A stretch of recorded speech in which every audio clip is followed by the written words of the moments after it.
que me ajudou a ter mais controle sobre os meus pensamentos. Nesse vídeo eu quero te mostrar que é possível sim ter mais controle sobre os seus pensamentos. Já faz um ano que eu venho estudando bastante sobre mudança de mentalidade. Eu comecei a estudar porque eu identifiquei que eu tinha uma mentalidade que precisava ser mudada. E eu tenho descoberto tantas coisas sobre mudança de mentalidade, sobre mudança de pensamentos, que tem contribuído tanto na minha vida que eu não poderia deixar de fazer esses vídeos e compartilhar um pouco. Por que eu acho que a mudança de mentalidade e a renovação de pensamentos tem me ajudado tanto? Porque se a gente para pra pensar, os pensamentos são as coisas mais próximas que nós temos de nós mesmos. Eu não sei se vocês são assim, mas eu sou uma pessoa que eu tendo a pensar demais. Quando eu estou sozinha em casa, é como se eu nunca me sentisse de fato sozinha.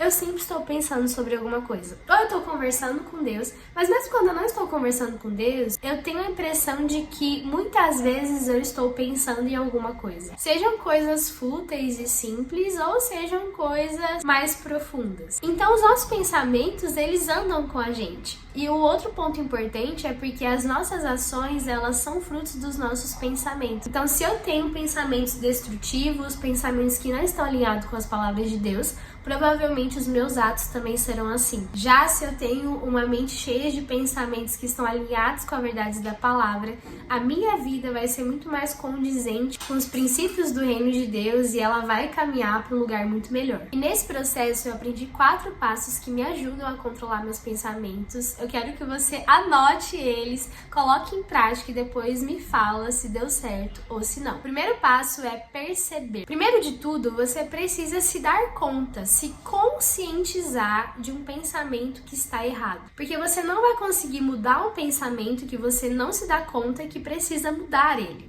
E aí nós precisamos nos fazer essas perguntas. Quais tipos de pensamento eu tenho e eu preciso mudar? Quais são os tipos de pensamento que eu tenho alimentado na minha vida, mas que eles não estão de acordo com as verdades da palavra de Deus?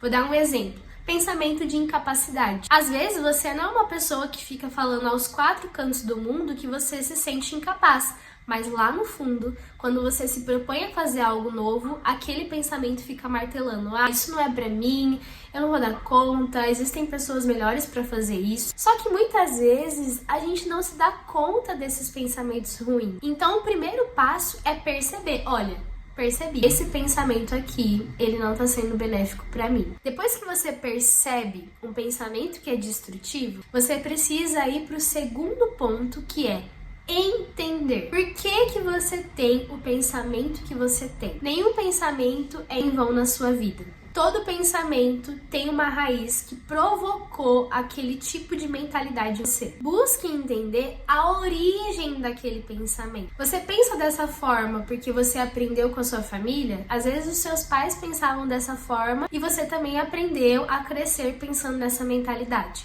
Você pensa dessa maneira porque você teve algum trauma? Busca compreender a origem desse tipo de pensamento. Então faz o processo de puxar o histórico e de pensar mesmo na sua vida. O que pode ter acontecido na minha vida que me gerou esse tipo de pensamento? Algo poderoso também é você orar sobre isso. Eu passei por um processo muito especial em relação à oração para descobrir origens de pensamentos e até um testemunho eu vou compartilhar para você para mostrar que é possível sim descobrir as raízes desses pensamentos ruins. Eu era uma pessoa que na minha adolescência e no início da minha juventude eu tinha uma necessidade muito grande de me esconder. Embora que eu fosse uma aluna muito dedicada na escola, na faculdade, e eu era de fato uma boa aluna que me destacava, eu percebia que em muitos momentos eu preferia ficar calada e eu preferia ficar na minha. Depois que eu me formei, eu tive uma grande oportunidade, da primeira oportunidade do meu emprego, eu já ser coordenadora de um projeto. Entretanto,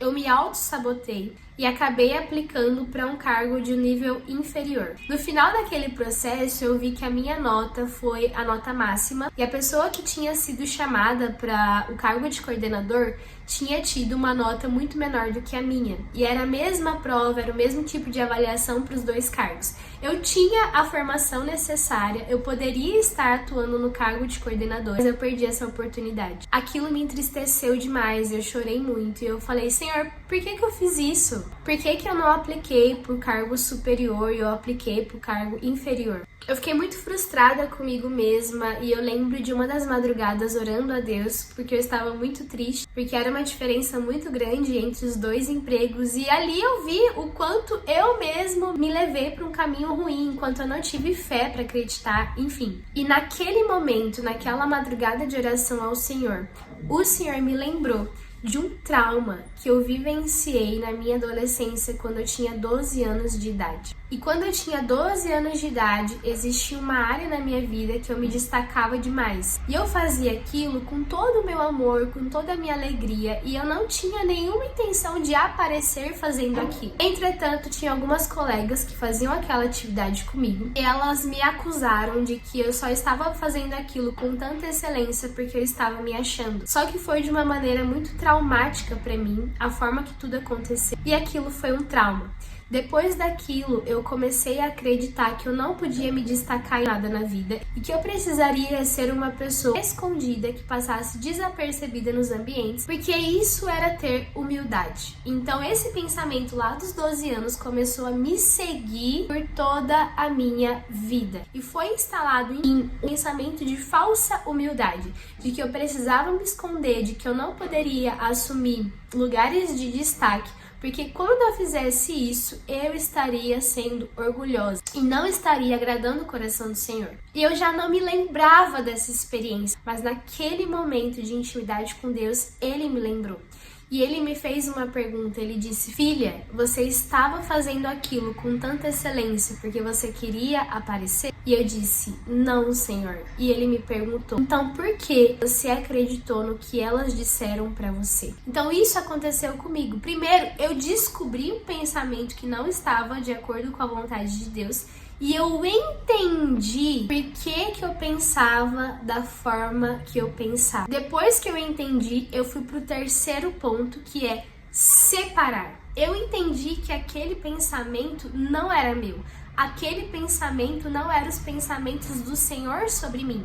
Então eu precisava separar, desassociar aqueles pensamentos de mim. Escolher acreditar nos pensamentos do Senhor e não acreditar naqueles pensamentos. Todas as vezes que eu estava em um lugar onde eu era tentada a me esconder, onde eu era tentada àquele lugar de falsa humildade, eu precisava conscientemente racionalizar: olha, esse pensamento não é meu. Eu não vou agir de acordo com esse pensamento. Eu vou agir de acordo com os pensamentos do Senhor sobre mim. E quais são os pensamentos do Senhor sobre mim? Lá em Mateus vai falar que nenhuma lamparina ela é feita para ser colocada debaixo de um tapete. Ela é feita para ser colocada no alto, porque assim ela ilumina todo o ambiente, as pessoas olham para aquela luz e glorificam a Deus. Então Deus não nos criou para ser escondidos. Então eu confrontava e separava todos aqueles pensamentos com a verdade da palavra de Deus. E não é um processo rápido, não é um processo que de um dia para o outro eu não penso mais daquela forma. Na verdade, é algo contínuo. Então, depois que eu fui pro terceiro ponto, que é separar, eu preciso ir pro quarto ponto, que é mudar. Eu separei o pensamento que não vem do Senhor e agora eu preciso mudar esse pensamento por um outro pensamento, que é justamente isso. Eu identificar quais são os pensamentos de Deus sobre mim e sobre aquela situação e escolher ancorar as minhas atitudes nessa nova mentalidade, nessa nova forma de pensar.